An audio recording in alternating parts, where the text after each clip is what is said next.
no. Pero sí que es cierto que detrás de la dedicación y del profesionalismo a veces está la tentación, como en cualquier trabajo, de hacerlo. Por eso el alto rendimiento y el no money no running está ahí presente. Como no nos alcanza a nosotros en la vida saludable, solamente decirlo, ¿verdad?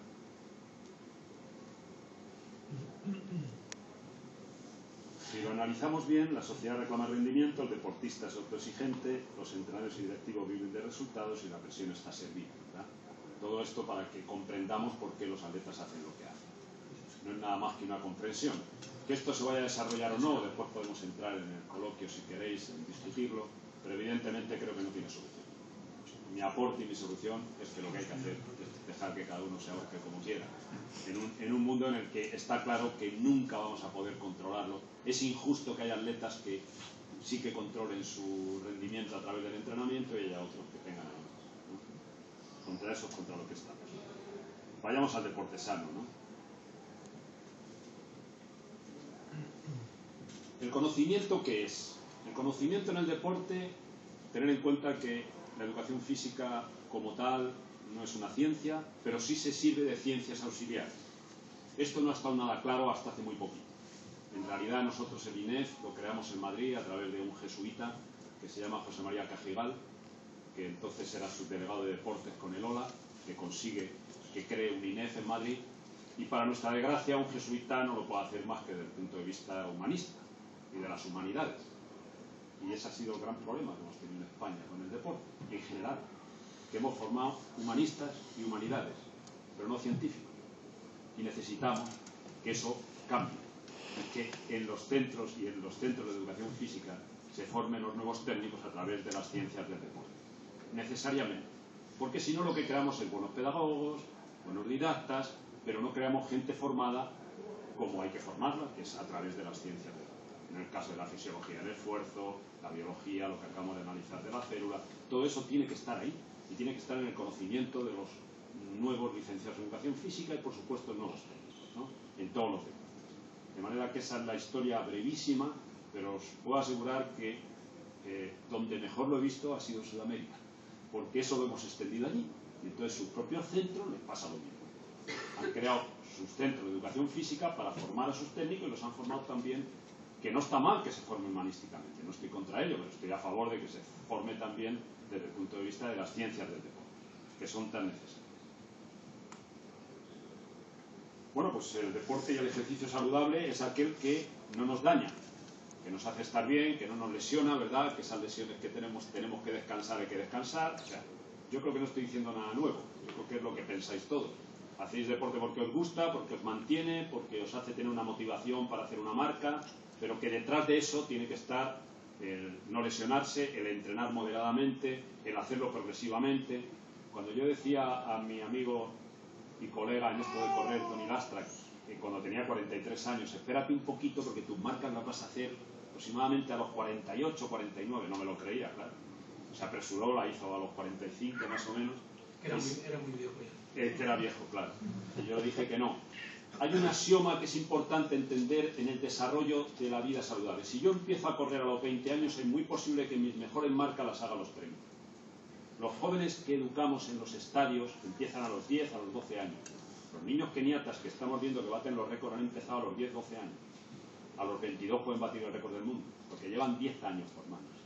La adaptación biológica a los esfuerzos intensos se consigue con un entrenamiento sistemático entre 8 y 10 años. Si yo empiezo a los 50, mi mujer me lo pregunta, pero ¿tú crees que tú vas a correr a los 47, has empezado a los 37? No puedes hacer otra cosa, ya ha jugado baloncesto, ha hecho no sé qué, pero no ha entrenado. Ya ha corrido ya un maratón, quiere correr mucho, no tengas prisa. No vas a correr mucho antes de eso. Para el pleno rendimiento y para el más, el óptimo, digamos, de cada uno lo puede conseguir con una adaptación de 8 o 10 años. Casi siempre se produce así. Lo que ocurre es que cuando vemos a los jóvenes correr, claro, con el caso de Tony, dice, no, yo tengo 43, ¿cómo que tengo que esperar? Sí, porque la adaptación te da esa posibilidad. ¿Tú no sentiste que podías haber corrido más también? No, yo estoy de acuerdo con tu manifestación, sé que eso, pero yo es que he sido una enciclopedia de errores. Bueno, como todos. Entonces, yo he hecho siempre lo contrario a lo que me han dicho, soy un rebelde. Aquí que es prácticamente el único científico que he hecho caso. Pero, y poco. No, yo si salía a correr, por ejemplo, ni me reservaba, sino trataba de pensar que el que iba delante de mí había matado a mi padre. Después, cuando pasaba, lo abrazaba y quedábamos tan amigos, pero mientras tanto había matado a mi padre. Y eso me hacía pues correr todo lo que podía y más de lo triste. Sí, pero bueno, en realidad, que yo creo que aquellos tiempos heroicos, que eran heroicos, porque el primer maratón en Madrid se corre en el año 78 y estamos hablando aquí de los años 84, 85, por lo tanto, no había que saber tanto. Yo recuerdo que en el grupo que yo entrenaba, al margen de lo que hacía en el INEF de Madrid, en el Centro de Alto Rendimiento, entrenaba en el retiro a los populares. Y en ese grupo, en realidad se sabía muy poco. Y yo les decía, mirad, hacer 15 kilómetros diarios, porque vais a correr maratón, os conviene hacer 15. Y cuando llegaba al INEF, había gente que me insultaba. ¿Qué les están diciendo a los del retiro que hagan 15 kilómetros al día? Eso es una barbaridad. Bueno, ahora hay los hay que hacen 20, 25, 30 y más, ¿verdad? Quiero decir, en el alto rendimiento o en el rendimiento. Evidentemente, para correr y correr un maratón hay que entrenar. Y decir que entrenando poco se corre mucho es absurdo. O sea, si uno corre más y corre más despacio, tiene menos peligro de hacerse daño que si corre menos y más rápido. Pero en los tiempos que vivimos parece que eso ha cambiado, que hay que correr más rápido. Luego hablaremos del umbral y de esas cosas que son muy breves, pero pueden quedar, se puede aclarar algunos términos ahí que están confusos, pero está claro que para correr un maratón lo primero que hay que hacer es ser capaz de correr 2 horas seguidas, y para eso hay que llevar una progresión hacia eso, y hacia eso solo se consigue corriendo de forma moderada. Nadie va a empezar a correr corriendo rápido, evidentemente, ¿no? Así que mi consejo es ese, a intentar no hacernos daño, y para no hacernos daño tenemos que empezar corriendo largo y suave. ¿Cuánto de largo? Bueno, pues al principio empezaremos en 20 minutos, luego media hora, luego 40, llegaremos a hora y media. Menos de hora y media no tiene sentido para correr maratón. Justo ahí es el proceso en el que justo el organismo empieza de verdad a usar más las grasas que otra cosa. Y es fundamental que el cuerpo se adapte a correr usando los lípidos. Fundamental. Y eso, como he dicho, se consigue a través de la membrana celular. Y esa membrana tiene que permitir que eso ocurra. Y para eso hay que insistir, insistir. Hora y media o más. A todos los que estáis ahora preparando el maratón, mi mejor consejo es que hagáis largo y suave.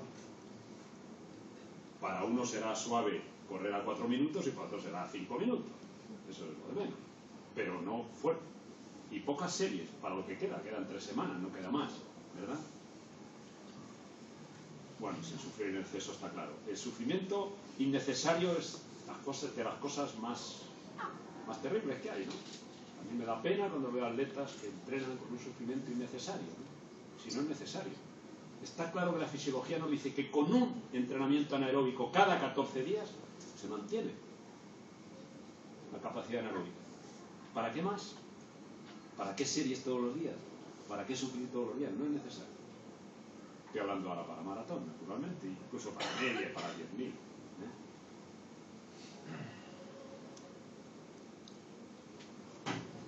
Dice, ¿cómo correr un maratón de manera saludable? Ojalá lo supiéramos, ¿verdad? Se puede. Yo creo que cuando uno llega a correr así seguido y es capaz de correr, decía hoy el presidente de aquí del club que él había corrido 5 el año pasado, ¿no? Cuando uno es capaz de correr 5 maratones en un año, está claro que no sufre, porque si sufre no los corre. Está claro que hay algo ahí que se ha adaptado, que es capaz de entrar en un ciclo en el que es capaz de correr a unas marcas determinadas. Naturalmente no será a tope, porque a tope puedes correr 1 al año, claro, pero es posible. Muchos de los que estáis aquí lo habéis hecho, lo hemos hecho todos, lo hemos conseguido a base de ¿qué? A base de entrenamiento, claro. Si alguien dice cuál es el tope o qué es lo que hay que hacer, yo no. Yo diría que cada uno tenemos nuestro propio patrón y tenemos que adaptarlo a nosotros mismos. Vosotros sois todos adultos, no hay niños aquí, no hay jóvenes, por lo tanto, uno tiene que mirar para adentro y saber qué es lo que a él le va bien. Uno tiene que apuntar, tiene que tener un asesor naturalmente, un entrenador, un amigo, alguien que de verdad le asesore, que uno puede asesorarse también a través de lo que lee y de lo que se instruye, pero está claro que al final cada uno somos únicos, ¿eh? Y esa unicidad del ser está en el entrenamiento permanentemente. Hoy hablábamos en la mesa, éramos 5 y cada uno tenía su punto de vista, naturalmente, de cómo le había ido bien entrenando de tal o de cual forma. Pero sí que hay algo común a todos para correr maratón y que está claro que es pasar de la hora y media con cierta facilidad. Y eso solamente lo da el hacerlo. ¿Cuántos días a la semana? Yo lo he llegado a hacer todos los días de la semana. Y a llegar a hacer el máximo, porque esa es la manera de probarse. Todos tenemos que probar hasta dónde podemos llegar, sin lesionarnos naturalmente. Pero lo que sí que hay que saber es que se compite lo que se entrena. Nadie puede pensar, como ocurría hace años, voy a hacer, ¿qué marca vas a hacer? No, pero si no estás entrenando para ella. Yo he llegado el año pasado y me he sorprendido, tenía una atleta que entrenaba conmigo hace años antes de marcharme, estuve 4 años fuera, y al volver me dice, voy a correr el maratón de Hamburgo. ¿Y qué marca vas a hacer? Dice, 2:13. ¿Y quién te lo ha dicho? Bueno, no sé, es lo que pienso. Me lo ha dicho mi entrenador, no voy a decir el nombre del entrenador, lo va a sonar a todos. Digo, pues no, mira, era amigo mío y es amigo mío además.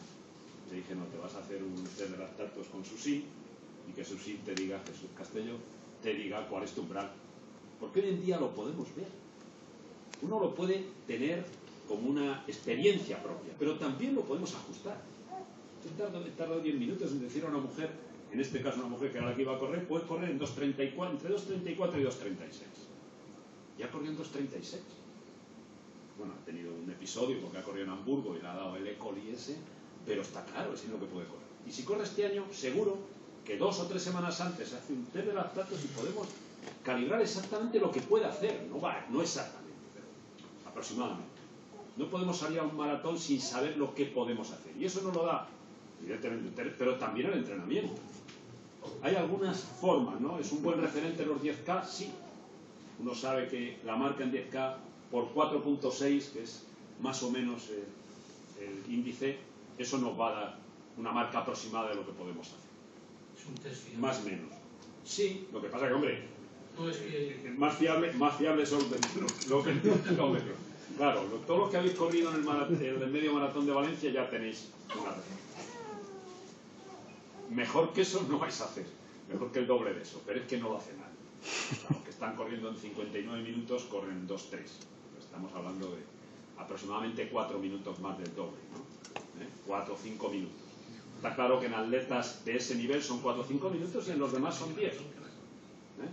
Yo corría 1:8 y hacía 2:25, pero era porque corría en Valencia y como aquí estaban los amigos me daba mejor marca, ¿no? Porque te llevamos por una tabla. Pero no hay milagro.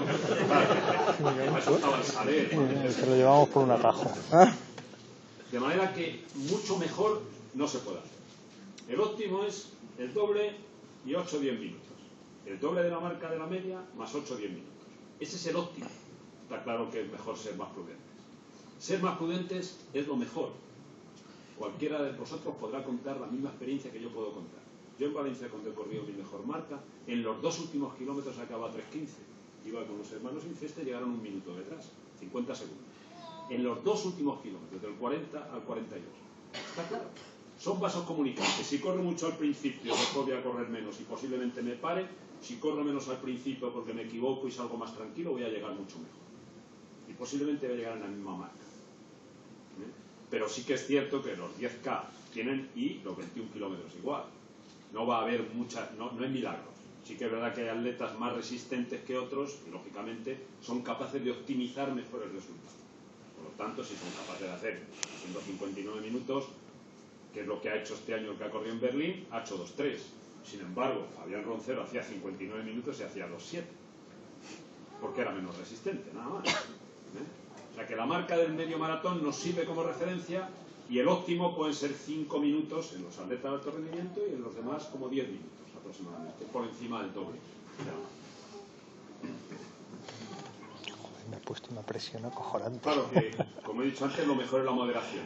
Nadie que salga mucho más rápido va a conseguir doblar. Seguro que no. Cuando se tuvo la buena costumbre, creo que seguís con ella, de poner los atletas que marcan el ritmo, por el globo, a mí me costó llevar un cartel un año que pesaba como 3 kilos, y encima me dijeron, ya 2:48. Yo me vine sin entrenar prácticamente con el cartel, acabé destrozado con los brazos más que con las piernas, pero recuerdo que a los que van a hacer esa marca les viene de maravilla. Es una de las cosas mejores que se han podido inventar. Por eso hoy decíamos que ante esta discriminación de la IAF, de que las mujeres van a tener que correr solas para batir el récord del mundo y que el récord de 2:15 ya no vale, ni siquiera tales marcas y tal, pues es injusto. porque si lo que se achaca es que corren con los hombres, que tiran de ellas y las hacen de liebres, todos sabemos que hoy en día los récords del mundo de maratón se baten todos con liebres. Por lo tanto, yo creo que hayan metido la gamba y espero que la saquen pronto y dejen que cada uno corra lo que puede, porque al final hemos llegado a la conclusión hoy en la charla también que evidentemente corres. Te podrán dar el agua o te podrán animar o te podrán decir vamos a tal ritmo, pero al final tienes que correr, nadie te lleva en brazos, ¿verdad? Por lo tanto, yo creo que es discriminar y no es bueno, ¿verdad? Madre mía, el espíritu. Esto como acaba, ¿eh? Sí que es interesante. Baja la testosterona, sube la depresión. Esto es un axioma. ¿Para qué sirve en el maratón? Es fundamental. La testosterona es la que nos hace correr. Y nos hace correr de una manera efectiva, porque es parte de la vida, ¿no? Tanto de mujeres como de hombres. Cuando las mujeres tienen una alta testosterona, muchas veces se las acusa, sobre todo cuando son jovencitas, ¿verdad? Que son un poco marimachos, que parecen un chico, pero simplemente que tienen más altas tasas de testosterona que las demás. Y suelen ser las mejores jugadoras de básquet, las mejores corredoras, lógico. Pero en los hombres igual, los niveles de testosterona son importantes. ¿Cómo se estimulan desde el punto de vista natural?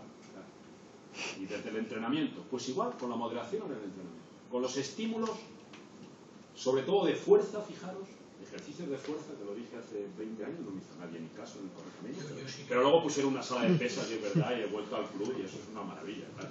Comparado con lo que había entonces, que era correr por la Alameda y para arriba y para abajo. Pero al final, todo el mundo nos dimos cuenta de que la fuerza en el corredor no es un problema, quizá como en el culturismo, de que estemos más esbeltos y mejores, no, es interno. La fuerza estimula la testosterona. Y eso hace que, lógicamente, el nivel de la testosterona suba, tanto en hombres como en mujeres. Es fundamental que el corredor de maratón trabaje la fuerza. Y lo haga de una manera sistemática.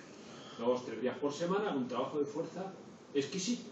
No hace falta hacer mucho, pero sí hacerlo bien. Y pensar que eso es positivo. Hoy decía mi amigo José Luis algo importantísimo. Que estar pensando en algo negativamente durante un minuto hace que el sistema inmunológico se retraiga y se incapacite durante 6 minutos, durante 6 horas. Está claro que no es pensar en positivo todo esto que se ha llevado con la Nunes y todo eso, que eso me suena a vender humo, ¿verdad? Se trata de algo real. Sabemos que cuando pensamos en lo que hacemos, en la fuerza que hacemos, y esto vale para hombres como para mujeres, yo creo que es más necesario en las mujeres, por eso hay muchas mujeres que se mantienen en las zonas agrícolas, en las zonas del campo, porque hacen labores fuertes, de fuerza, se mantienen muchísimo mejor porque su testosterona es más alta.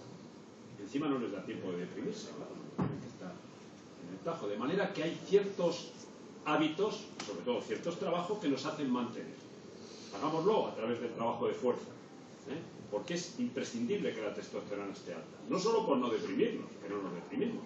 Hay pocos corredores depresivos, evidentemente, porque es difícil ser depresivo y ser corredor de maratón, ¿no? Entonces, es también porque se estimula y sube, y eso nos hace rendir más. De manera que es tan importante. Es difícil decir qué es más importante, ¿no? Hay gente que dice, bueno, la cabeza, el cuerpo, y lo empiezan a distinguir, pero eso ya pasa. Yo creo que todos estamos ahora ya, con la información que tenemos, en que efectivamente mente y cuerpo están al unísono y funcionan igual.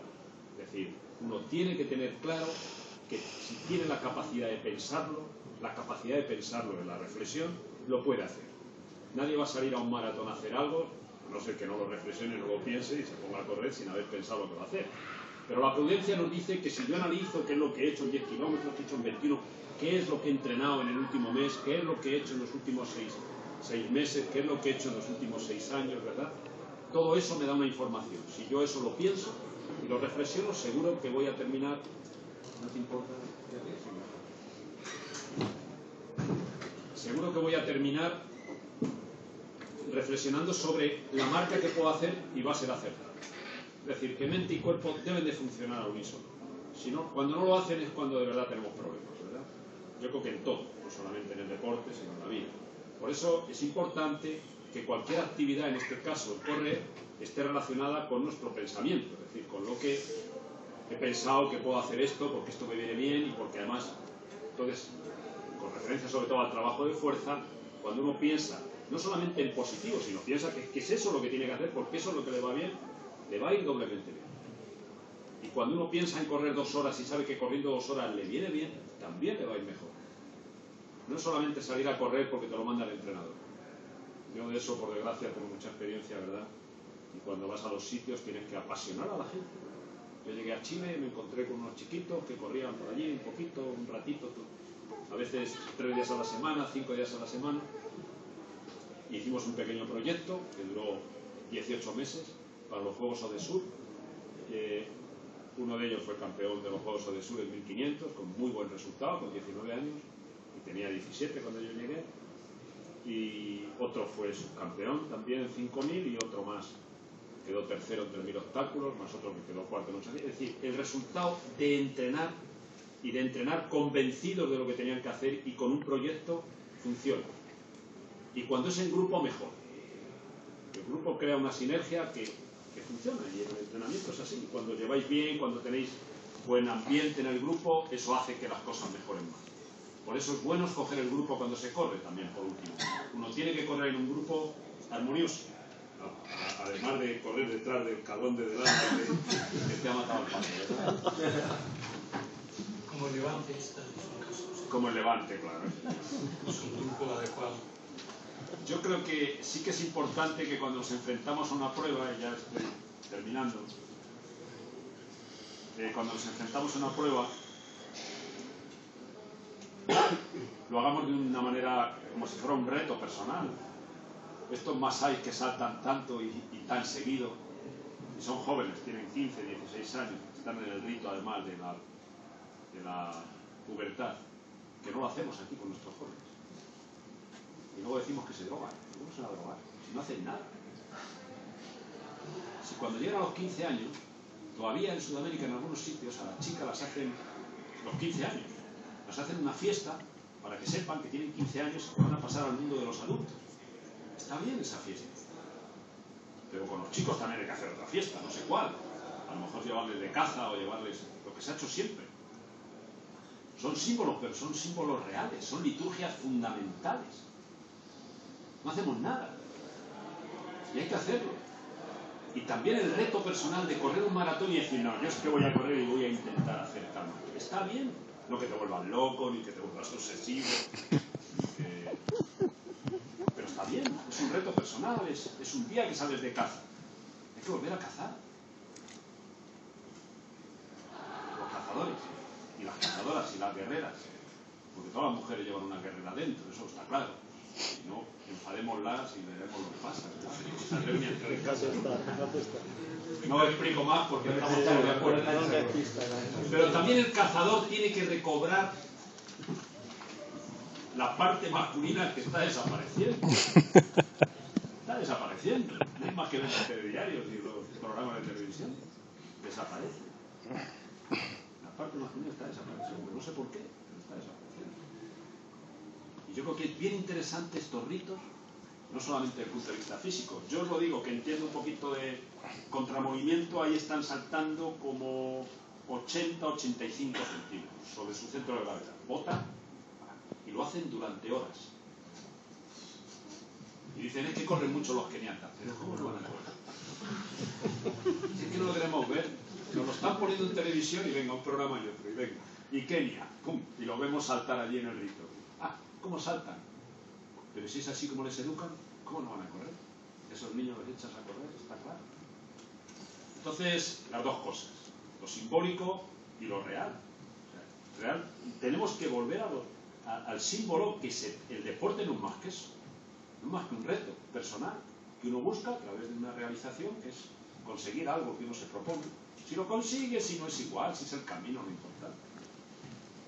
Al final, si se cumple o no se cumple, lo menos.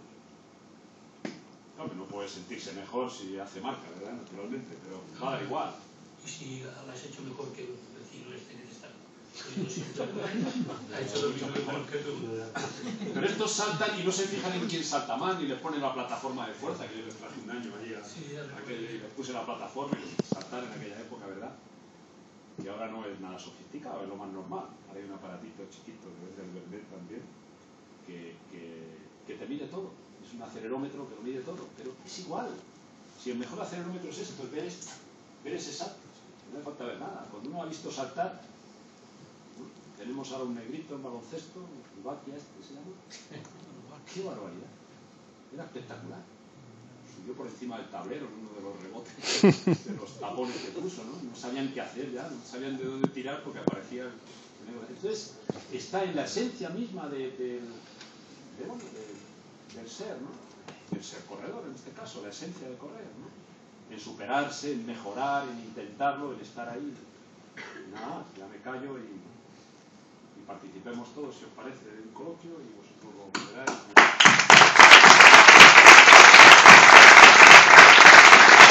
Y una charla aquí, creo que tú estabas conmigo. A la mitad de la disertación estaba durmiendo. No que me estaba durmiendo, es que estaba dormido. Y claro, me dio vergüenza y me volví. Todo el resto del auditorio estaba en un plácido sueño.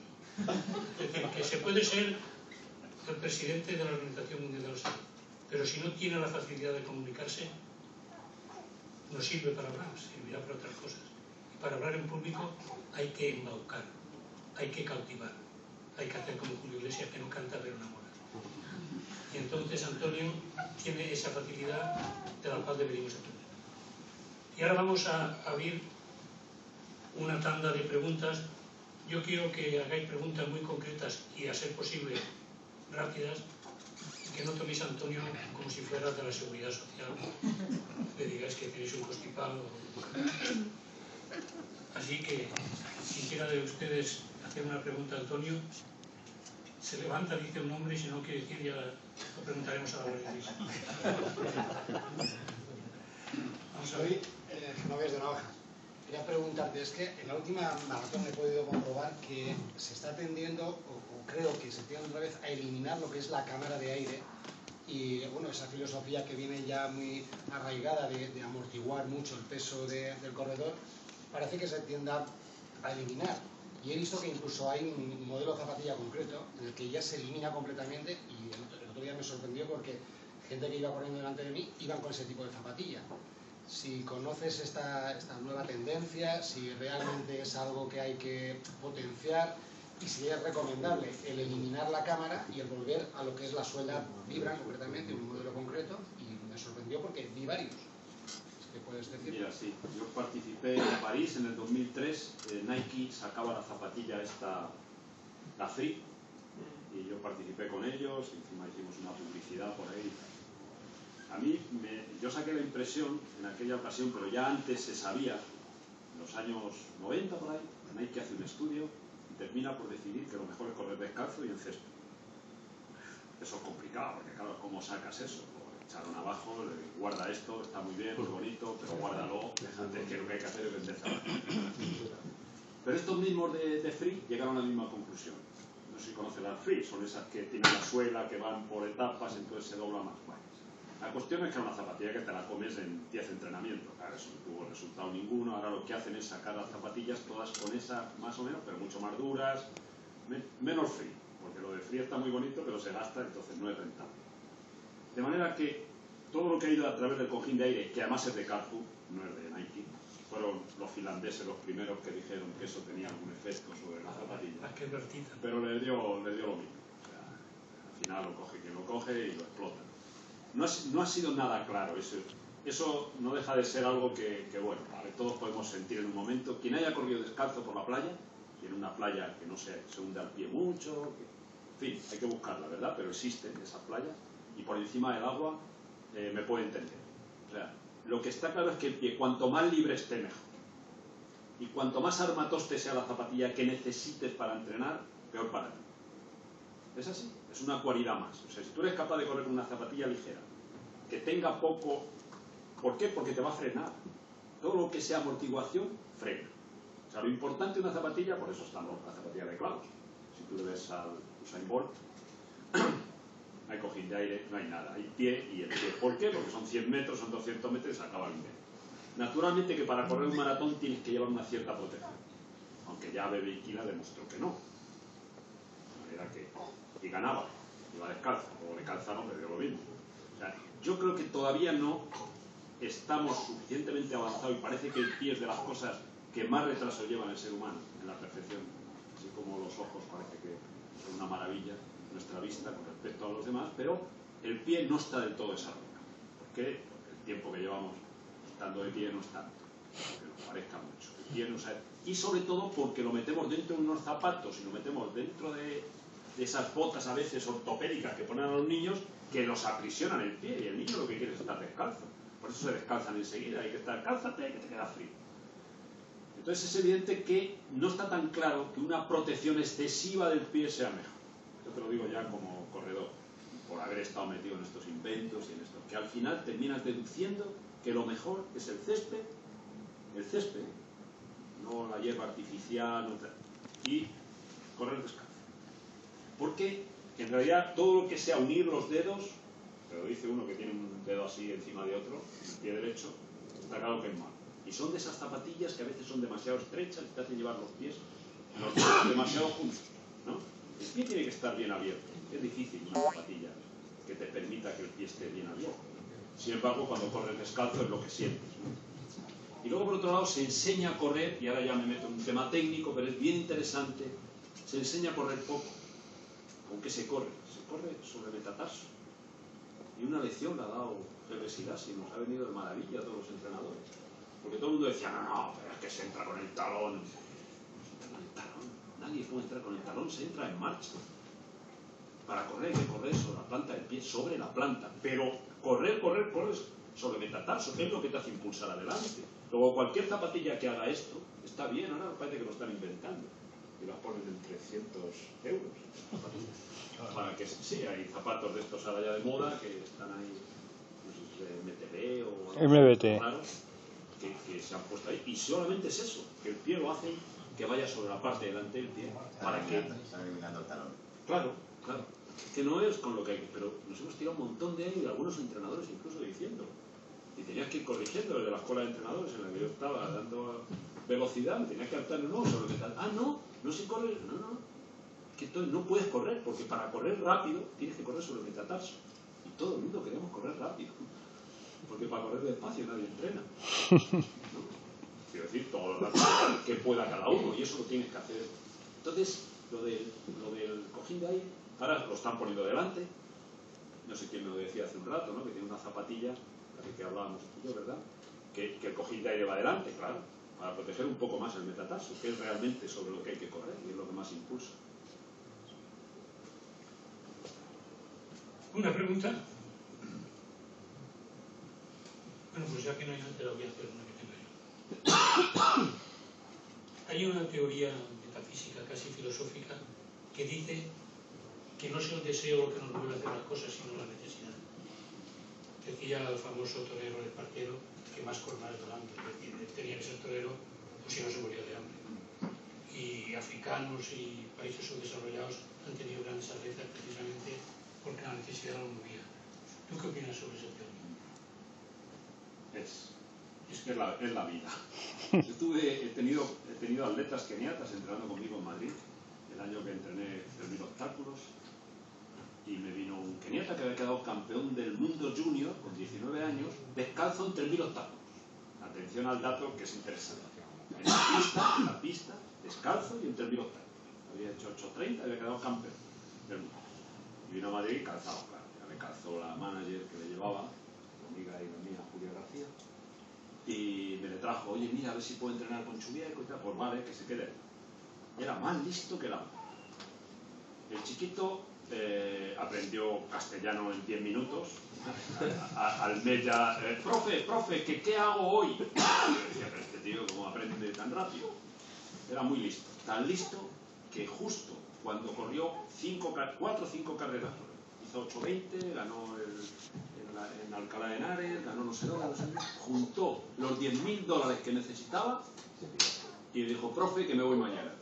Y no se lo vas a decir a Julio, no, a Julio no le digo nada, que me voy con el dinero. Y se fue al día siguiente. y se fue a Kenia. Y me lo contó por qué.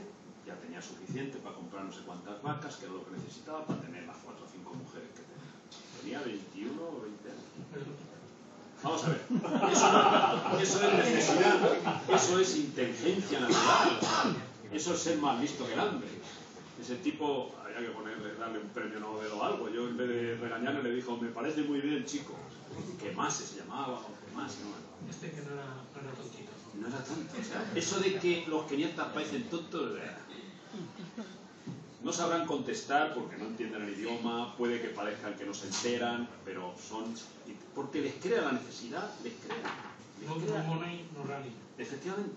O sea, ellos lo tienen clarísimo y van a Estados Unidos y triunfan y se quedan en Italia también. Los eritreos están junto a mi casa, viven ahí al lado de la casa de campo, pero junto a mi casa, vamos, viven enfrente mío. Y son 8 o 10. Salen andando de su casa todos los días. Y siguen andando, y andando. Y empiezan a trotar y no os lo creéis, van a 6 o 7 minutos el kilómetro. Despacito. Cuando les ves que empiezan a correr, van media hora corriendo. Y ahí empiezan, eso sí. Cuando corren en el bosque, que ya suben arriba del bosque, que hay un 4000 allí y tal, ahí se ponen a 2.40. A 2.40 les he visto hacer 4000. Que van con el TADES y con todo eso. O sea, es una inteligencia natural que lo crea la necesidad, porque ellos viven de eso. Y vienen a España a ganar dinero para vivir de eso. Pues hay que ser pobres y pasar miserias, no ser un buen corredor. Yo voy a ver si todavía llego aquí. No, yo creo que hay que quedarse con, por ejemplo, con Prefontaine o con gente así que ha hecho un discurso más, un poquito más intelectual que el de la necesidad, porque si no estamos perdidos, ¿no? Entonces hay que irse a buscar, como algunos quieren, ¿no? Que vayamos en Bolivia, a buscarles ahí al trópico, a buscar... Yo a favor de eso no estoy, porque eso es una explotación más, una vez más, del ser humano y contra eso hay que estar. Y si os contara más cosas, los he visto hasta pegar a la gente. Pegarles, para que corran. A las chinas las pegaba, el entrenador para que corrieran en aquella época, en el 95, cuando quedaban campeones del mundo. Pegaban. Y corrían más también. Corrían más, ¿eh? O sea, que cuidado. Si alguien me dice, ¿y qué es lo que hay que hacer? Pues pegar. ¿Y qué hay que hacer después? Pues parar. Si hicieron 8.06, una mujer hizo 8.06 en 3.000 metros. Y claro, en aquella época, corrieron más que los hombres chinos. Más que los hombres no corrían en 8.06. Ellas hicieron 8.06. Y 8.11 el día anterior en la semifinal. Wang Sunxia. ¿Y cómo ha quedado eso? Pues ahí, en el anonimato. Está tapado, sigue el récord aquí. ¿Quién lo va a batir? Nadie, nunca, jamás. Imposible correr 8.06 una mujer. Entonces, ¿cómo se corre con 8.06? Drogando y pegando. Ese es el otro método, no hay otro. Digamos, el humano es otra cosa. Yo creo que tiene que partir Tony de empezar a pensar en que lo importante está en el ser, o sea, en lo que uno quiere hacer, en cómo uno se puede motivar para hacer algo, qué le sirve a uno como reto personal para conseguir. Eso es lo que nos queda. Y todos los que estamos metidos, seamos organizadores, seamos directivos, estemos en el mundo de la carrera, tiene que ser así. Lo otro es parte de lo que tenemos que hacer porque no queda otra. Yo he tenido que entrenar gente que no hubiera querido entrenar jamás. Porque no se puede. Están tan contaminados que no puedes. Es una locura. Y se empeñan en negarlo. Y es una locura, de verdad. Y hacerle caso, o sea, olvidémoslo. Olvidemos eso. A no ser que seas tan listo como este que digas, ya tengo para las 10 vueltas, me piro. Y me voy a mi casa. Pero es difícil a veces. Recuerda cómo acabó Henry Rono. A Henry Rono le he pasado yo en Nueva York en el año 88. Había sido recordman del mundo de 3.000 obstáculos, de 5.000, de 10.000, de las 2 millas, de la milla. El hombre que más récord del mundo batió. Henry Rono. Y acabó alcohólico y sin saber dónde tenía el dinero. Porque lo ha ido metiendo en diferentes bancos en Estados Unidos y hubo que poner en el Runner World, salió una nota diciendo, por favor, aquellos bancos que tengan una cuenta donde esté Henry Rono, tal, por favor, porque no sé si contestó alguno, pero lo que sí que sé es que salió en el Runner, porque estaba en la indigencia, un tío que había ganado, pero claro, no sabía dónde lo tenía, y acabó alcohólico. Acabó alcohólico, entre otras cosas, porque me contó Jordi García, que estuvo con él en la Universidad de Washington, en Seattle, Que por cierto, hablando de Washington y de Seattle, Moracho se fue a Washington pensando que era Washington capital. No era Washington, era de Seattle. Y cuidado, el estado, sabéis que los estados en Estados Unidos todos tienen un símbolo, y este era una nube, y no lo vio. Y se pasó allí un año metido dentro de un sitio como este entrenando, claro, no podía entrenar al aire libre. Así que antes de ir a Estados Unidos, mirar bien el símbolo del estado, no os pase lo que a Moracho. En ese sitio, los keniatas que llegaron allí, los cogió un tal, ya no sé, se llama esto, un matarife. Y entonces Kimomba, que era un corredor que batió el récord del mundo de 10.000, hizo 27-29, le batió el récord a Lasville. Llegó, lo batió el récord y dijo, qué bien, le dijo este hombre, Chaplin se llamaba. Dice, no, esto no es nada, hay uno en mi tribu que va a venir el año próximo que ya verá, era Henry Rollins. Entonces este entrenador era tan simple como un guá y decía, es que estos keniatas, como ya tienen el fondo que tienen, la resistencia que tienen, les metes series tal y corren todos. Efectivamente, corrían 3 días, porque a los 3 días se habían marchado. Y con Henry Rollins estoy seguro que no se batieron los récords que se pudieron batir, hizo 8.05 entre 1000 obstáculos. Para los curiosos de las marcas fue espectacular, pero evidentemente lo explotaron de mala manera y así acabó mal. Por eso digo que esa tendencia ahora a glorificar o a decir que los keniatas, que están todos ahí metiendo... hay que tener cuidado porque hasta el doctor Rosa, que se marchó allí con este acuerdo de fila que hubo en el Doré, ¿no? Parece que no es más que eso. Hay niñas con 14, 15 años que son capaces de correr en 32 minutos y luego desaparecen. ¿Por qué? Porque el ansia de la necesidad es buena para ciertas cosas y mala para otras. No es decisorio. No, yo creo que no. Yo creo que es preferible el acto intelectual, del reto personal, de un urbano que decide correr, o sea, en este caso Hall, ahora que está haciendo el 2.04 y es un blanquito americano y que entrena en las montañas rocosas y que se machaca a la altura y que sabe lo que hace. Yo prefiero eso que lo otro. Vamos a ver, Antonio, aquí hay gente muy buena, pero es tímida, no quiere preguntar. ¿Qué 3 recomendaciones o qué 3 adjetivos había que utilizar, o qué 3 posturas, por hacerlo más concretado y más rápido, para abordar una maratón con éxito? Yo si tuviera que correr mañana, que sería un susto, porque como no lo he preparado, tendría que pensar en qué. Primero la moderación. O sea, yo creo que si yo puedo correr, pongamos a 4 minutos, prefiero salir a 4 minutos. Esto tiene razones científicas, es fisiológico, es decir, uno si empieza más lento y sobre todo si ha tomado cafeína, media hora antes. ¿Por qué la cafeína? Por eso la han dado la licencia, porque es buena. La cafeína en realidad entra en el organismo y lo primero que hace es estimular naturalmente, pero también facilitar precisamente que empecemos a usar antes las grasas, como energía. Y eso es importantísimo, porque si no, la primera parte de la carrera usa las grasas, está claro que en el final va a poder correr con el glucógeno que tiene en sus piernas, que es mucho, para eso hemos entrenado y lo tenemos almacenado ahí en los músculos. Pero claro, si yo salgo más rápido, ese glucógeno es lo primero que activo. Y si activo la energía esa, estoy perdido. Porque a continuación, el parón que voy a tener que dar para usar los lípidos va a ser mucho mayor que el que tendría que hacer al revés. Por eso, pero la cafeína, no sé si una habéis escuchado o no, es igual. O sea, vosotros indagar, hay bastante publicado sobre el tema de la cafeína y es muy interesante.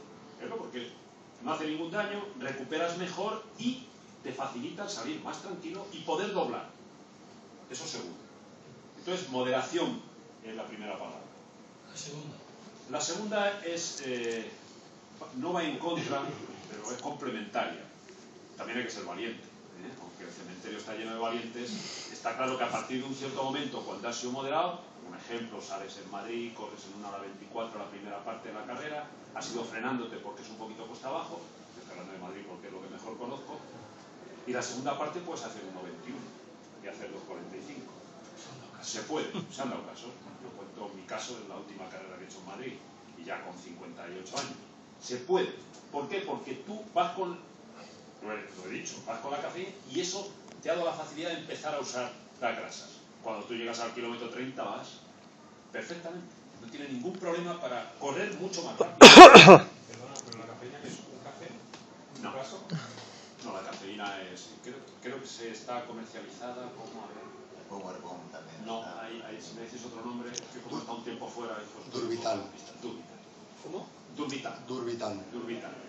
El Durvital está comercializado en las farmacias y es lo mejor, porque no se llevan 200 miligramos, que es lo que hay que tomar. Toman media hora antes y en la mitad del carne. Ya veis que estoy hablando de tomar, cuando en realidad yo no tomo nunca nada más que a los 50 y tantos años. Si yo hubiera sabido esto a los 30 años, posiblemente... hubiera hecho algo mejor. Sí. Media hora antes y en la mitad de carne. Esa es la manera de usar. Y sabéis moderar. Si sabes fuerte te va a ir mal. Porque es un estímulo y no interesa. Es mejor eso. Y lo mejor que tiene no es el efecto que tú vayas a hacer marca, no lo vas a hacer. Que te vas a recuperar muchísimo mejor. Lógico. Por eso los geles con cafeína van bien. Claro. Lo del café portugués. Pero tiene que ser antes. No, el café portugués es un cuento. En Portugal no hay café. El café viene de Brasil. Bueno, tiene que ser por la Ya, claro.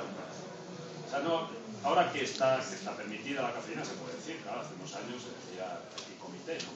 Pero los ciclistas, que suelen usar 700 miligramos en las etapas largas, llegan a meta y no dan ni señales. Eso cuando estaba prohibido. Quiero decir que no es que esté prohibido, es que está aconsejado. Es interesante y es bueno, no es malo. Es bueno usarlo también, quizá 2 semanas antes, en un entrenamiento largo de 2 horas, y ver cómo te sientes. Porque no a todo el mundo le sienta igual. Puede haber alguien que le dé acidez o pueda tener algún problemilla, bueno, también se adapta y le puede venir bien. Y por último, era la tercera, para decir algo más. Y por último, como yo decía antes, lo del reto personal y lo de que de verdad hay que buscar, está claro que a partir de un cierto momento uno no tiene que pensar. Hay que hacer en eso sí como los geniales. Correr y no pensar. Es decir, a veces pensamos demasiado en el final de carrera. Y yo creo que somos demasiado occidentales en eso. Yo creo que hay que ser un poquito más salvaje. Y ya, no pensar, porque no pasa nada. Y digo no pasa nada cuando yo estuve a punto de morirme aquí en el año 80, en el Maratón de Valencia. Tengo fotos que lo atestiguan. Llegué quinto varias veces. Pero bueno, uno, sabéis, mi hijo pequeño me dice ahora que tenemos 10 vidas, que los árboles solo tienen una. Se ha inventado una historia, como todos los niños, imagino todos los que tenéis o habéis tenido hijos pequeños, sabéis que se han inventado. Y él tiene 10 vidas. De un golpe le pusieron el ojo así en la casa. El ojo hinchado y dijo, bueno, esta es una vida, me quedan 9. Porque suponía que si le hubieran dado más fuerte, si hubieran buenos inventos de esto de Bornicis y todo. Entonces, es bien interesante que uno sepa que tiene muchas vidas y que no se pierde nada por correr al final, es decir, que no hay que angustiarse. Ya digo, lo dice un angustiado en alguna carrera, pero bueno, he corrido 80 y por tener una mala no pasa nada. Yo he disfrutado muchísimo corriendo al final de carrera porque he sido bastante prudente en las salidas. Cuando he salido a correr, he sido prudente. Y en las que no he sido prudente, he fracasado siempre. Cuando he salido rápido, siempre he fracasado, siempre. No hay ni una carrera en la que haya salido rápido, incluido Madrid, donde hice 2.26, salí para hacer 2.18 y pinché, hice 2.26. Y es mi mejor marca en Madrid, pero lo hice mal, porque si hubiera salido más tranquilo lo hubiera hecho mucho bien. Pero ahí va con la bomba de glucosa y eso es una historia, eso no va a contar, que no merece la pena. Porque sí que te llena de glucógeno, pero luego desaparece el glucógeno y es como si te pararas igual. No merece la pena. Es mejor la cafeína. Yo con respecto a la cafeína, quería decir que yo he corrido 45 maratones y me he tomado una aspirina y un café antes de salir, que es lo mejor para poder tener una úlcera. Sí, el café sí. Pero afortunadamente me fueron muy bien. Es que no ves como cuando tú veías lo que me tomaba, no era prohibido, no estaba dopando. Era una aspirina efervescente y un café, y si me lo hubieran quitado, pues me hubiera faltado algo. Yo te quiero hacer una pregunta final, no me doy nada rara. Yo he leído que, he leído en una revista científica, que los corredores, lo primero que tienen que elegir para ser grandes corredores es a sus propios. ¿Qué? A los padres. A los padres. Es decir, que si tú recibes una transmisión genética de padres y madres con fibras de contracción lenta, no sé si son lentas o rápidas, pero vamos, las fibras adecuadas, Está oxidativas o veloces. más adecuado para correr fondo, para correr velocidad. Entonces, si uno se está matando y resulta que otro, porque tiene unos padres grandes aficionados a eso, pues no lo veo justo. Es decir, que yo está claro que no he valido mucho como corredor, pero debería tener unos padres favorecidos.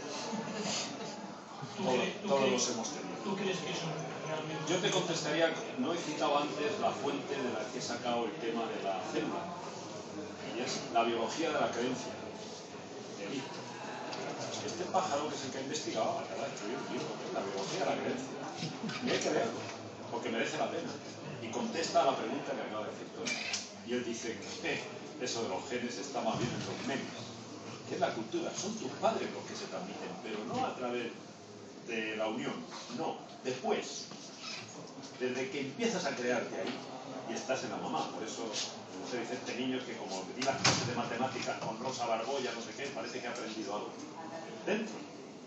El otro día un buen amigo declaraba en Madrid que había operado a un niño, un feto de 8 semanas, y le había operado el corazón y ya tenía 2 años y no se había desarrollado magníficamente. Alberto Galindo, que es un ginecólogo con los niños y que es un gran corredor, tenemos que decirlo. Y pasa por ser uno de los hombres que en la vanguardia de todo este tipo de operaciones desde el feto. Y es que de verdad es así. Y cuanto más se investiga, sobre todo en el cerebro del feto, se sabe que es así. Les influimos desde el principio, con nuestro sentido del humor, con todo. Con todo. Esos son los genes. Eso es lo que dice Víctor. Por eso es la biología de la creencia. La educación, los memes. Hay genes y memes. Los memes son la cultura. Los genes supuestamente es lo que les transmitimos. Sí, el color de la piel. Evidentemente a ninguno de nosotros nos sale un niño negro. Porque nos sale, nos mosqueamos. Pero lo otro sí. El niño puede volverse negro con el tiempo, sobre todo si toma mucho sol, ¿verdad? Porque es parte de nuestra cultura.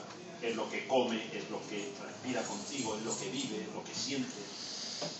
Por eso el otro día se quedó casi blanca esta chica que yo entreno, porque se ha traído un niño etíope. Digo, tú para qué te traes un niño etíope. Toma la biología, que eso es la biología del amor. Esta es la biología de la creencia. A todos los que vayáis a ser padres, a los que ya lo sois, ya no tiene remedio, no jamás. La biología del amor. De Llanov. En la biología del amor está clarísimo. Todo es por amor. Todo. Lo bueno y lo malo. Y cuando un niño es abandonado en un árbol, como fue abandonado este que le han mandado para acá, no estoy en contra de las adopciones, estoy en favor de la información. Ya si abandonan un árbol y tú te le traes con 3 meses, tú no sabes lo que te traes una bomba. Y no sabes lo que te traes, porque el niño ha sentido abandono. ¿Cómo que es que tenía 3 meses y no se ha enterado? Sí, se ha enterado. El abandono se siente hasta dentro de la madre. Se siente. Y las drogas, y todo, como es lógico. Están ahí viviendo de nosotros. Y eso es biología del amor. Científico. Y tenemos que aceptarlo porque es la parte que se está investigando ahora y que es lo importante para la vida y para el corredor y para todo. Y es así. Yo por eso digo que la contestación es: sí es importante los genes, pero son mucho más importantes los genes. Porque son los que te forman, los que te educan, los que te influyen. Un buen comportamiento del padre, el que te vean a ti hacer ejercicio, tus hijos, ya está. Tú no les digas que hagan nada. Tú haz lo que quieras que hagas. Y si quieres leer, lee. Resulta que lleva tiempo sin leer mucho, todo el día leyendo aquí, y no es lo mismo. Porque he cogido el libro este, que es un libro al fin y al cabo también, pero los niños leen más. Si te ven leer, lee. Si te ven jugar, juega. Si te ven ver la televisión, ven la televisión. Claro, entonces, ¿qué es lo que transmitimos realmente? ¿Los genes? No, los memes. Eso está dicho por Dawkins hace muchos años, pero es verdad, en el gen egoísta. Es fundamental que pensemos que parte de nuestra cultura es lo que les transmitimos. Y en el deporte es todo. Si un niño, es lo de los keniatas, si ya lo hemos visto, saltando, sí, está claro. ¿Y qué es lo que ven? Gente keniata que corre y que gana dinero. Pues ya está, lo que ha hecho Tony antes sobre la necesidad, ¿verdad? Y está creado la bomba, ¿verdad? Con esas premisas tenemos campeón. Y nosotros, para comprender bien lo que decía Tony, que sus padres han dado, hombre, claro, todo con la mala vida que llevaste de joven. Sí, era difícil educar. No quiero decir que todos hemos tenido excesos, todos hemos hecho excesos, y sin embargo, con la edad que tenemos que dar gracias al cielo, naturalmente. por ser capaces de correr todavía, ¿verdad? Lo que Tony no se sabe, caminar camina mal, pero corre. Esa es la amnesia sensomotora que he hecho reconocer esta tarde. Él tiene una amnesia sensomotora que no se ha enterado de ella y que hace que no pueda caminar bien, porque ha olvidado la forma de caminar bien o de levantarse. Hemos tenido una experiencia esta tarde casi mística. Dios te oiga. No, nos hemos puesto a levantarnos y a sentarnos de una silla. Me ha sentado en una silla, me dice, te lo explique, maestro. Sí. Me ha sentado en una silla y me dice, levántate. No me he podido levantar. ¿Qué es lo que me pasa todos los días? Que cuando suena el teléfono, pues me tengo que tirar de la silla y rodando por los suelos y digo, no estoy aquí. Es decir, que entonces Antonio me ha dicho, vamos a ver, ¿tienes amnesia? Digo, que no, amnesia también si tengo de todo. Pues tienes amnesia como psicomotriz. Sensomotora. Entonces, para levantarme de una silla que antes estaba, y solo en casa, imagínate si entra una droga, que no es un desgraciado. Entonces me ha enseñado la realidad, ¿no? En vez de querer salir tirando las piernas por delante, me ha hecho tirar el cuerpo hacia adelante y al mismo tiempo ponerlo. He levantado un milagro más. Habrá que enviarlo a la curia. No, lo que hay que es aplicar todo lo que se sabe sobre la postura y la manera de actuar y tal. Pero sobre todo, esto está en la somática. Thomas Hanna es un científico norteamericano que nos llegó mal aquí a España porque no llegó a través de un libro de la editorial mexicana, en fin, que no llegó. Pero es interesantísimo. Y ahí dice todas estas cosas y dice, ¿por qué esto no se aplica en nuestras residencias, en nuestra gente? Se puede aplicar. Y son cuatro cosas importantes. Primero, bueno, es que no lo vamos a explicar porque ya se lo puesto, puede quedar para otro día. Pero es la práctica, es hacerlo. Y está ahí. Y se sabe cómo hacerlo. Todo el centro de atención está en los agujeros occipitales. Tenemos justo en esta zona. Y esto tiene que regir la manera de levantarse y sentarse. Entonces él simplemente ha perdido esa noción, no él, y muchos de nosotros en la manera de correr, incluso cuando tenemos una lesión, cuando tenemos un parón, cuando simplemente dejamos de correr, olvidamos la manera de correr. La manera correcta de correr. Nuestra buena manera de correr. Por eso después de cada lesión, en lo que más hay que fijarse es en su técnica de carga. Y él en este caso en su técnica para levantarse. Y tiene que aprender a levantarse en una silla. ¿Por qué? Porque es la única forma de que esa memoria vuelva otra vez y le haga caminar, levantarse. Yo creo que siento, todos ustedes saben que tengo Parkinson. Yo me creía que Parkinson era una película mexicana, la señora Parkinson. Y entonces, dentro de mis limitaciones, digamos, culturales o científicas, me he dado cuenta de algo verdaderamente importante y se lo quiero decir al doctor que me trata. ¿Por qué hay unos días que yo me levanto y soy capaz de irme corriendo en chalet a la estación? No que lo haya hecho, pero me siento con fuerzas. Me siento bien. Y hay otros días que me siento mal. Eso está claro que es una función cerebral. Como si fuera pura metafísica estaría todos los días bien.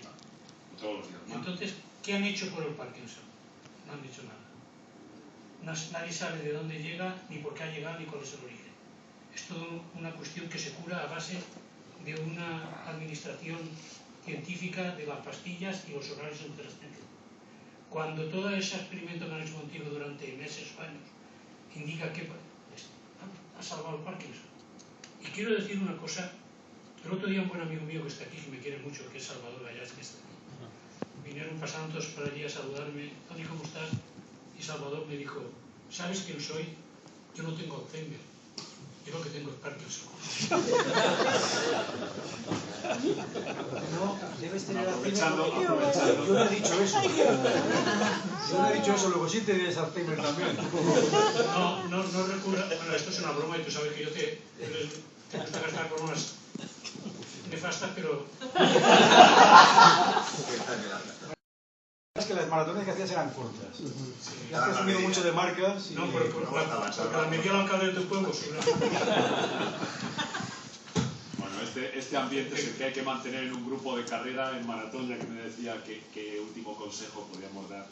Yo creo que el último consejo es que no falte el sentido del humor, porque si no esto de correr y que no nos sintamos mal cuando tenemos un tropiezo o cuando los pronósticos no se cumplen o cuando tenemos una lesión.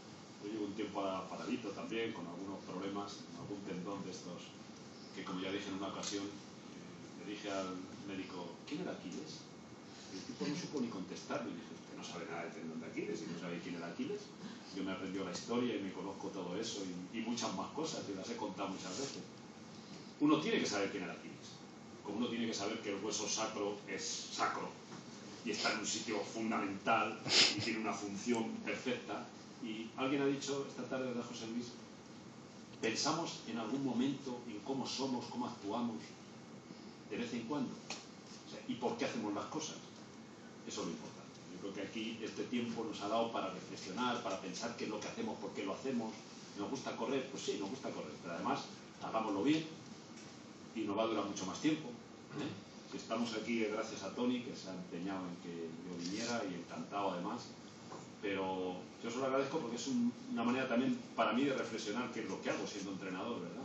Y cuando decía antes de que si yo entrenaba a la élite y luego también entrenaba a los populares, es que a quien realmente he entrenado ha sido a los populares. La élite se entrena sola, si eso no vale para nada. Todos los que van sacando pecho porque entrenan a este niño o al otro hacen mal. Yo no lo he hecho nunca en mi vida. Cuando me han hecho poner el currículum he puesto ahí lo que he puesto, pero da igual. Y si he dicho antes la mención de lo de Chile y tal, es por explicar que con un proyecto se pueden hacer cosas, pero con un proyecto. No el entrenador ni el otro, no hacemos nada. Lo único que hacemos, en el mejor de los casos, es no estropear a los niños. Los niños están ahí. Que Dios les libre, ¿verdad?, el estar en un colegio como el Calasancio y que haya un entrenador apasionado, como yo en aquella época, y los machaque, ¿no? Había que cuidarles, simplemente dejarles mejorar, florecer. Todos los que tenéis hijos en edad escolar, sabéis qué es eso, ¿no? Cuidarles. Pero no interferirles, no machacarles, no. Hay que dejarles. Y en el peor de los casos, intervenir lo menos posible. Lo menos posible es casi nada. Todos aquellos que pensamos que intervenimos demasiado o que creemos que vamos a intervenir en la vida de los demás nos equivocamos. Yo quedaría más, ¿verdad? Por eso a Tony, que es más vehemente que yo en algunos aspectos, no es que le pide, pero de alguna manera digo, bueno, él todavía cree que vamos a poder cambiar a los demás. No podemos cambiar a nadie.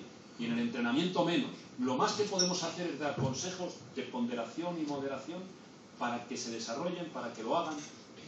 Pero no porque yo ponga un plan de entrenamiento aquí, que es el que está haciendo ahora, pues yo qué sé, esta maratoniana que entreno, por eso vamos a saber más.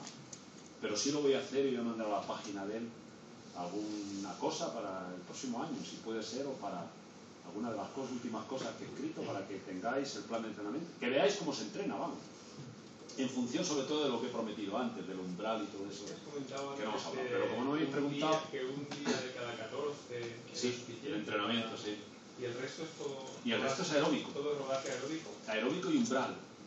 ¿Por qué el umbral es lo mejor? El umbral para maratones más o menos al ritmo que corres. Más o menos es 10 segundos arriba, 10 abajo, que no es poco, pero es más o menos. Quiero decir, si corréis a 5 minutos porque hacéis 3 horas 30, se puede correr a 4.50, se puede correr a 5.10, va a depender del día. Y es muy interesante que eso se entrene así, y no mucho más rápido, porque lo que se mejora es el umbral. Yo he tenido que decir en alguna ocasión con un atleta en concreto qué es lo que había mejorado en los 10 años o 12 que yo la entrené, el umbral. Y ahora ya no lo mejora. ¿Por qué? Porque no lo entrena. Porque cree que tiene que entrenar más duro para correr más deprisa. Mentira. No lo ha hecho. Y ha entrenado mucho más duro, ni que decir tiene lo que se haya cuidado, que se cuida mucho más, pesa 6 kilos menos que cuando hacía mejores marcas. Está claro que tenemos que hacer caso a los fisiólogos, que no les hacemos ni caso, ¿verdad? Yo no sé si hay algún médico aquí en la sala, pero los médicos deportivos, para mí, hay que respetarles un poco más, porque para eso se esfuerzan en estudiar, en investigar. Y los entrenadores nos empeñamos en ir en dirección contraria. Y yo que he trabajado con fisiólogos toda mi vida, desde hace muchos años, yo en colaboración con los fisiólogos, es que no puedo hacer otra cosa, porque en realidad ese es mi trabajo. Hacer caso al fisiólogo, trabajar en grupo. En Chile he tenido un fisiólogo espectacular, que sabe de altura más que nadie, de entrenamiento en altura. Y es fundamental, en medio fondo y en fondo, vamos. Y con esto os dejo la invitación para que vayáis a Cochabamba, a 2.500 metros de altura, un valle, es un valle, a 2.500 metros de altura, donde se puede entrenar perfectamente, hay estadio, hay una laguna, y allí voy a estar en Cochabamba y os espero.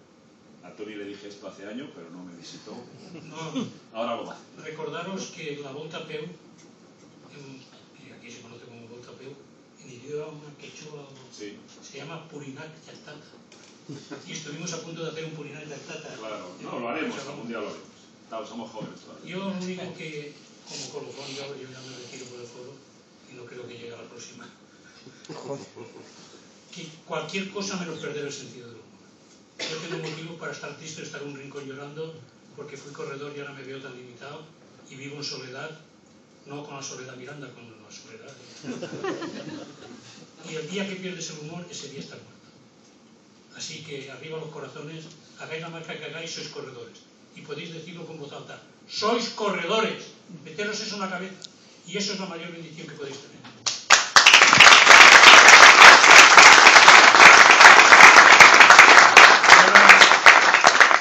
Javier, que para eso es el presidente, pues va. Él creo que estaba bien que me dijiste si te conocía.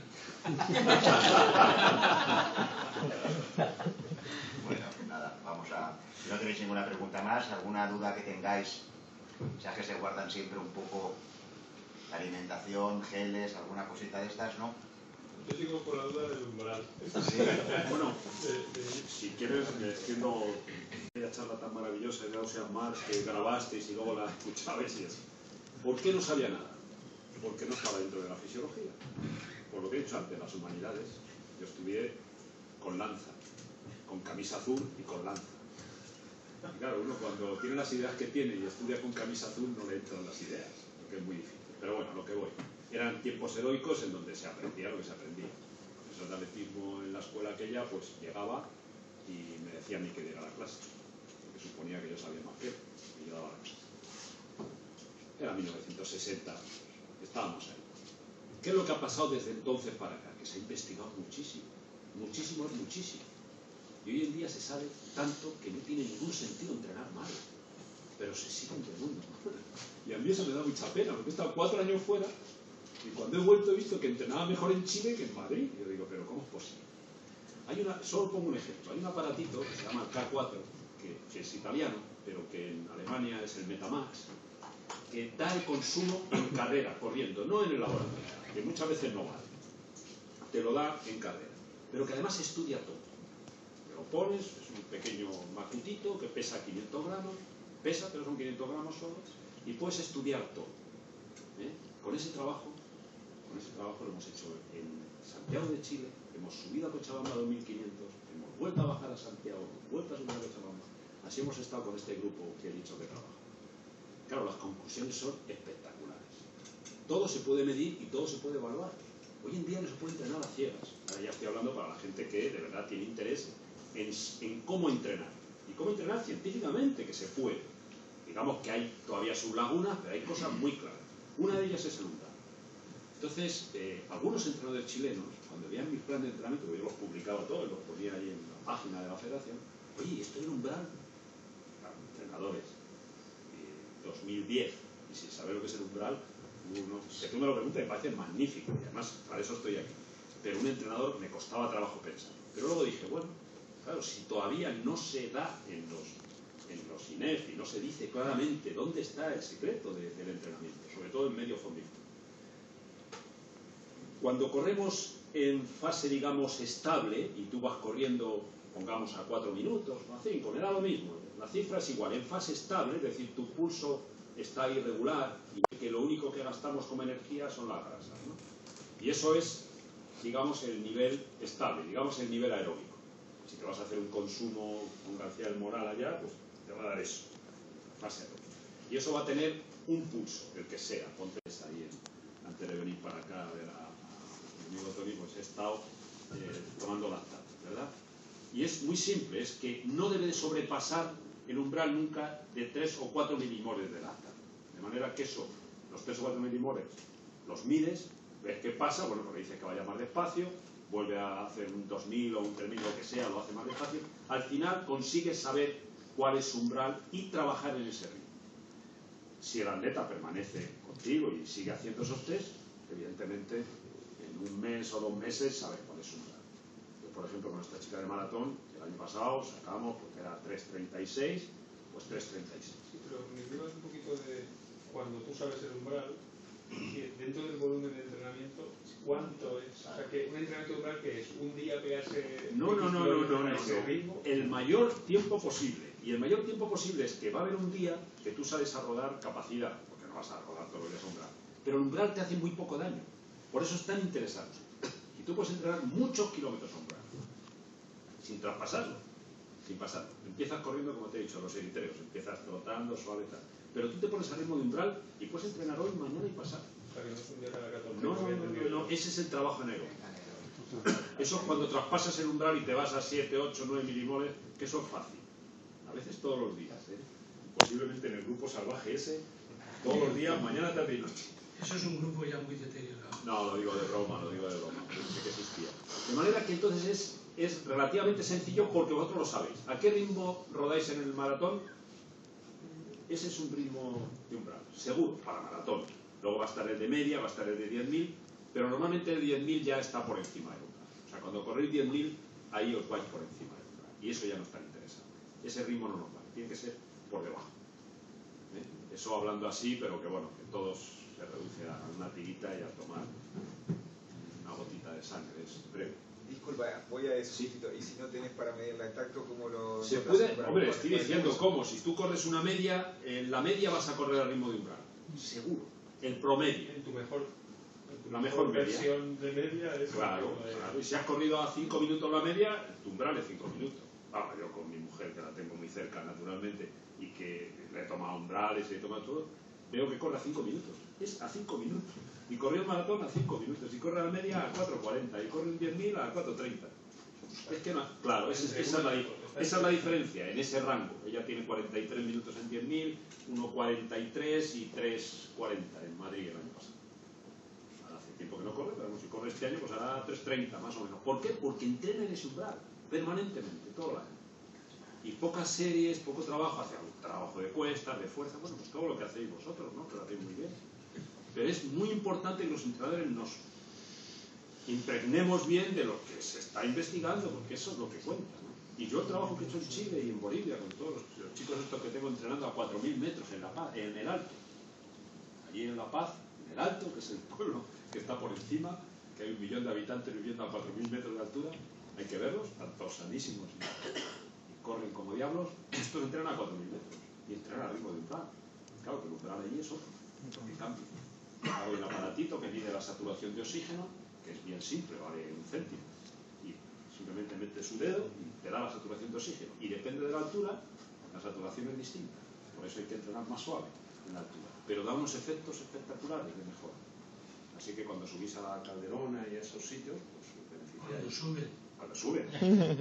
Por eso, Antonio, perdona, lo que son los rodajes progresivos son muy interesantes, ¿no? Es decir, claro, porque ahí estás en fase... Y acabar en ritmo... Sí, pero no sobrepasarlo. No sobrepasarlo, sino a ritmo vivo, pero usted de umbral. Claro, eso es lo mejor. Esos ritmos progresivos y terminar a ritmo de umbral, eso es lo ideal. Porque no estás todo el tiempo a umbral. Otra cosa es que vayas a la pista, a un césped sintético, a un césped para no correr por la pista, y hacer umbral, o hacer los 4.000 también. O hacer un intervalado que sería 150 corriendo, 50 trotando muy suave, 150 corriendo, 50, porque es la vuelta a la pista, ¿no? Y eso lo repites una y otra vez, entonces estás todo el tiempo por encima del umbral, pero bajas en la recuperación. Por encima un poquito y bajas, eso te hace mejorar muchísimo más. Ese es el test que tienen ahora mismo los árbitros de fútbol. 4.000 metros a cambio de ritmo, 150, 50. Eso lo puse yo en FIFA al tiempo que estuve. 4.000 metros así. 150. Sí. Y es bien interesante porque es un entrenamiento que se mejora muchísimo. Y además mejora la zancada, corres un poquito más rápido, pero viene enseguida el parón de los 50 metros para recuperar. Porque si no acumularías lactato y ya te irías fuera. Así que todo eso lo puedo enviar y que lo tengo hecho. Hay otro blog nuevo que vas a mirar ahora que es la moto y el cine. Bueno, ahí ya. Ahí mando los chistes. No, claro. Bueno. Yo estoy padeciendo por Antonio porque él va a coger el coche y se marcha a Madrid. Disfrutando. Así que, si os parece, les cedo pues nada, simplemente la despedida al amigo. Agradeceros a todos vuestra visita. Espero que la charla, bueno, no le gusta charla, conferencia, lo que queráis, haya sido de vuestro interés. Sé que hay mucha gente que va que sois maratonianos consumados, otros como el caso de Ismael y algún otro que van a debutar este año en el maratón. Un maratón que, por cierto, felicito a Paco Borao y a los compañeros de Correcaminos porque hemos sobrepasado ya, ¿no, Paco?, las 6.000 inscripciones. Va a ser, bueno, creo que un punto de inflexión a partir de este año. Y, cómo no, agradecerte el que hayas venido con nosotros y tenerte de colaborador en el futuro de Correcaminos. Yo es que tenía ganas de decirle a Salvador de Gacha.